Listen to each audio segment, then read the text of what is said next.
I want us to listen to Otiende Amollo, the Raila Member of Parliament. Amollo is bringing up a very interesting discussion worth discussing here. As usual, before we listen to him, let me say this. We are all Kenyans, and we were here when Raila Odinga was still alive. Raila Odinga kept flip-flopping. At one point, he was giving an indication that he was going to work with Ruto in 2027. The next point, Raila was giving an indication that his working with Ruto was to end in 2027.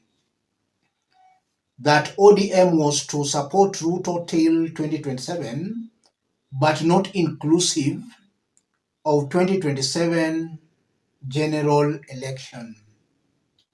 So Raila Odinga left it wide open.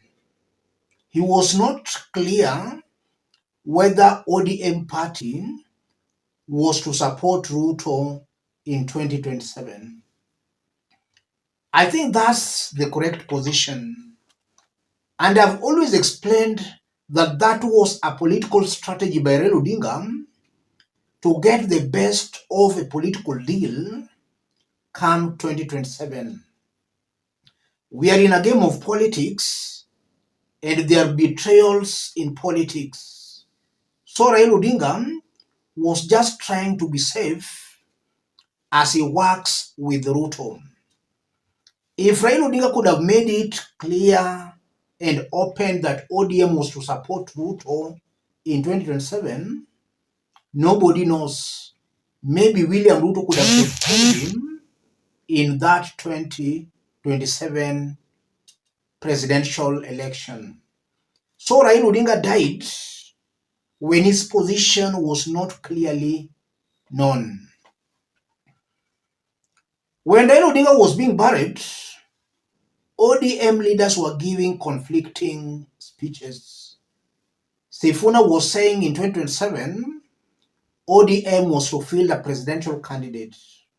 Gladys Wanga, on her part, was saying Raila Odinga left them in the handshake and they will remain in the handshake. Both Wanga and Edwin Sifuna, in one way or the other, they are all right.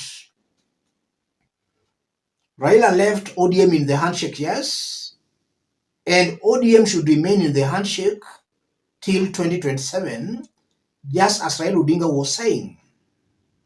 Sifuna was also right because Raila was also giving an indication that in 2027, ODM was to field a presidential candidate. Let's listen to Otiende Amollo, for his remarks are going to inform the basis of our analysis right now. In that context, we joined the broad-based government. Like any government, it has a 5-year lifespan. The 5-year lifespan of this government is up to 2027, which means we continue, and no one has said others, we will continue to support this government in the context of the broad-based government for its lifespan, that is up to 2027. Now, up to his death, Raila had not pronounced himself on what happens in 2027 moving forward. Let's put all that into perspective. If you are watching us but you have not yet subscribed, subscribe, give the video a like. Let's proceed. ODM party, Gladys Wanga and top leaders should listen to this. William Ruto will only give ODM the best of a political deal in 2027 if ODM remains ODM. It should not be seen as if ODM has automatically endorsed William Ruto's 2027 presidential re-election. The moment that will be clear that ODM will automatically support Ruto in 2027, Ruto will not give ODM the best of a political deal in 2027. So ODM should still maintain Raila Odinga's position. Raila had not made that clear. And just as I've explained, that was a genius political strategy. What ODM party should be doing right now is to strengthen ODM party. And as ODM strengthens itself, it should not be supporting Ruto blindly. Yes, it shouldn't be supporting Ruto blindly. In our early analysis a few days ago, I stated clearly that the best of a political deal ODM should be pushing from Ruto is the position of a running mate. ODM should not go for anything less than that. If Ruto is not willing to give ODM that position, ODM should field its own presidential candidate in 2027. After 2027 presidential election, ODM will be free to negotiate with whoever will win the presidency. And it's not a must ODM should be in government. It's the people to decide. If the people will feel Ruto is their best option, let Kenyans vote for Ruto. If Kenyans will feel ODM is the best option, they should vote for ODM. If Kenyans will feel the opposition, led by Rigathi Gachagua and his team, is the best option, they should vote for Rigathi and his team. That's what we call democracy. But ODM should not be bulldozed into thinking that they must just be in government. And ODM party should also not be bulldozed into trying to settle political scores, that we must support this side to punish the other side. Such politics should now be a thing of the past. And largely that's how the mountain normally votes. It's politics of emotions, that we must vote for this to stop that. ODM should not enter into such useless style of playing politics. If they can't get the best of a political deal, let ODM contest. Let the people decide. I've been listening to Edwin Sifuna. When Mutahi Kahiga made some derogatory remarks on Raila Odinga, instead of Edwin Sifuna coming out to denounce the remarks, Edwin Sifuna was trying to please Rigathi Gachagua and his team. Something tells me very strongly that Edwin Sifuna is not the Edwin Sifuna who he has all along been. Edwin Sifuna seems to be losing direction. Let me show you how Edwin Sifuna posted. Edwin W. Sifuna, we know there are those who hated Baba, but it's still shocking to hear it.